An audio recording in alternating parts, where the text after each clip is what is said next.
नमस्कार दोस्तों, मैं शिवेंद्र आप सभी को स्वागत करते हैं शिवेंद्र ब्लॉग में। तो कैसे हो दोस्तों? उम्मीद करता हूँ आप लोग बहुत अच्छे होंगे। दोस्तों वीडियो में बने रहेंगे तभी आप लोगों को सही जानकारी मिल पाएंगे।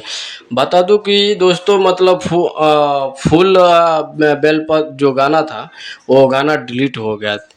फुल अरहुल का जो टाइटल था वो गाना जो आज कल आया जो गाना, सो वो गाना डिलीट हो गया। तो भाई लोग आप लोग ढेर सारा प्यार तो दिए, पर वो गाना डिलीट होने का कारण ये है कि ग्लोबल म्यूजिक से एग्रीमेंट अभी तक ख़त्म नहीं हुआ, इसके लिए गाना डिलीट हो जाता है दोस्तों। तो दोस्तों बता दो कि ग्लोबल म्यूजिक जंक्शन से अभी क्या लोचा अभी चल रहा है। अभी तक कुछ फाइनली कुछ अपडेट आया नहीं। जैसे ही कुछ अपडेट आता है तो आप लोगों को बताया जाएगा वीडियो के माध्यम से। तो दोस्तों बता दो वो गाना तो डिलीट हो गया। अभी क्या मालूम क्या बात होएगा, तो फिर कुछ इन्फॉर्म आता है तो आप लोगों को वीडियो के माध्यम से बता दिया जाएगा।